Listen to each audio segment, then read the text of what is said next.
Well, hello everybody. Well, the year's just got off to a crazy start.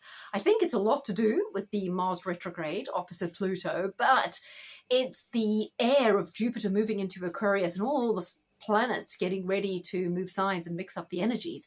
What I wanted to recap, because as you know, I've already done videos on the Saturn-Neptune conjunction, 3 videos for the UK chart, and also a video for Trump's inauguration on how the energies are going to affect America. But I also wanted to have a little recap because there have been further developments. So you will remember I was saying, I'm not even sure which vlog it was in. If it could have been the UK and the USA, it might have been the Saturn-Neptune in Aquarius vlog, that Neptune going into Aries has always signified fires of great importance. And what do we have? Now, to be honest, Neptune hasn't even gone into Aries yet. And we have the catastrophic fires all over Malibu, the Palisades, etc., Hollywood Hills, a lot of celebrities with their homes destroyed. Now, looks a little bit like, was it Lahaina they called it in Hawaii? I can't remember the name of that place, something with an L. Looks a little bit like that. A lot of palm trees still standing, some trees with the leaves on, houses totally demolished. I mean, one could speculate about why there are these hurricane force winds and all these sorts of things. One could also speculate as to why everything was burned this time, including things blue. But I think one of the other reasons why this has happened is because of neglect. We know moving towards net zero, they have all these crazy policies which increase natural disasters like we have in Australia. They don't burn out the fire breaks because it's not environmentally friendly. So that doesn't get done. Or we know in the UK, they don't dredge the rivers, which makes flooding more prevalent. So they say it's climate change, but it's really their kind of actions that they're taking towards net zero to be kinder to nature are often causing these natural events, and who knows to what extent that happened in California. I know they have had a drought, but the other thing is mismanagement.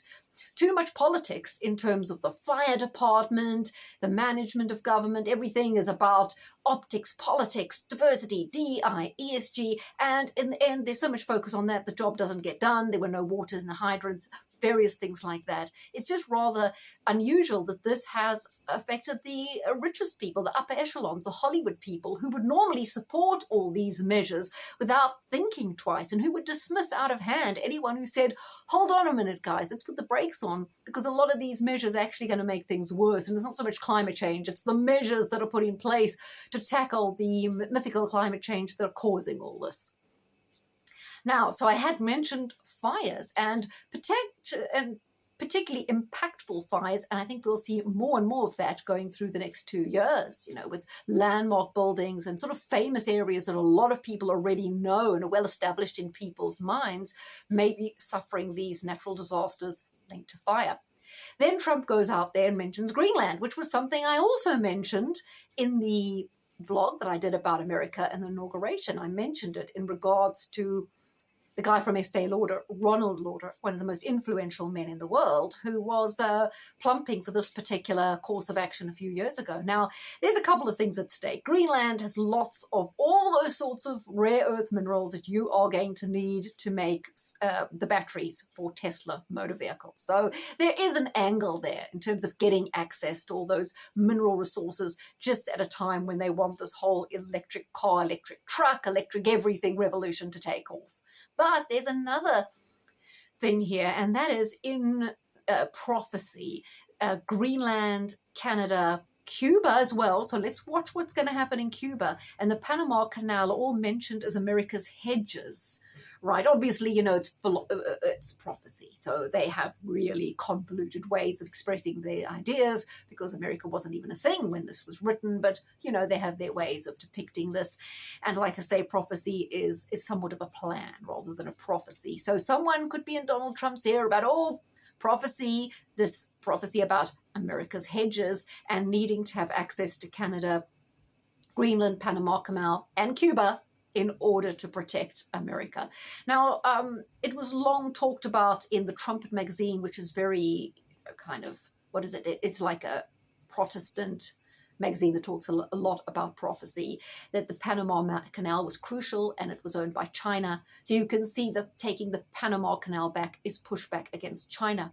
Now, I don't think he's going to do any of this. People have kind of forgotten the art of the deal and the way he operates.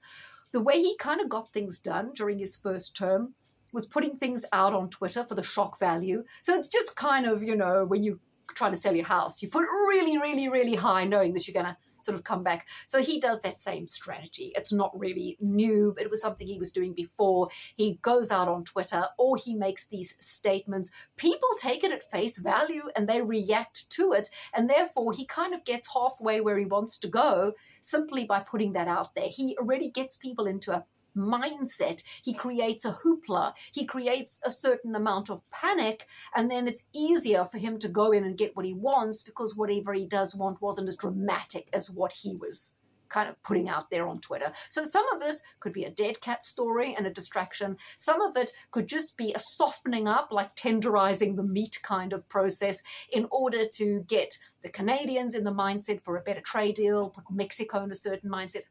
Who knows? It's something along those lines. I do see a lot of Canadians, we are going to get our guns and fight off America. Oh, why didn't you fight back against your own government when they locked you down and forced you with that, They fight against the wrong things. Like, you've got open borders, you ain't got a country. Anyway, does it really matter about America and whatnot? But they're not seeing that way. In terms of Mexico, I guess there is a pragmatic solution. If Mexico's kind of absorbed into the US, that leaves them only protecting the border with Mexico, and I think it's Guatemala down there. Could be wrong. With a much smaller border to protect. Yeah, not advocating it, just putting it out there. It is pragmatic in a sense. So we've had the fires, the Trump thing, and in the UK, obviously, this ongoing campaign of Elon Musk to edge Keir Starmer out of power. I see the odds have dropped dramatically for Keir Starmer leaving office this year, whereas before, the odds were certainly very, very much longer on that particular scenario. So it seems even the betting markets are factoring in now that he could be gone. We have now the bond market overtaking where it was in terms of the UK when Liz Truss was being told to us that Liz Truss crashed the economy because of her policies and she's got to go immediately and she must resign. But the bond market has surpassed that level because bonds have been so devalued because of lack of faith in the international markets of the UK economy that the interest rates are higher now than when Reeves was there, and yet she's still there, and I don't see the media making a big fuss of it. Can you see how manipulative this all is? Having said that, it is unsustainable anyway for her to maintain this position, because they're already talking about higher taxes and other ways to raise money, right? So they're going to squeeze us even more to rectify a problem she's making by destroying confidence in the economy, and so many people leaving the country because they see no future and they don't want to be taxed to death. Now, there's been plummeting, I have to get the exact stats, in China that continues to be really shaky. So the Chinese economy, lots of movement there. I think if any economy is going over the edge, because people do keep asking me about the stock market, I think it's going to be more the bond market to watch than the stock market, and the UK will be the first one to go over the edge. Now, in the line of the UK, I was thinking about something else that I wanted to say in terms of the similarities with Liz Truss.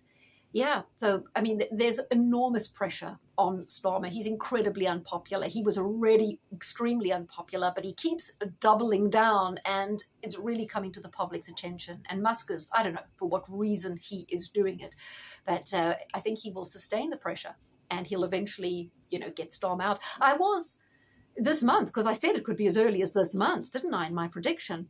It's kind of curious that Elon Musk retweets people like Leilani Dowling, Lawrence Fox, even Paul Weston. Loads of UK accounts you wouldn't really think he'd know about. So I think someone in the UK is managing his Twitter and kind of steering this Twitter in the right direction to get rid of Starmer. The ultimate goal of maybe getting Farage in.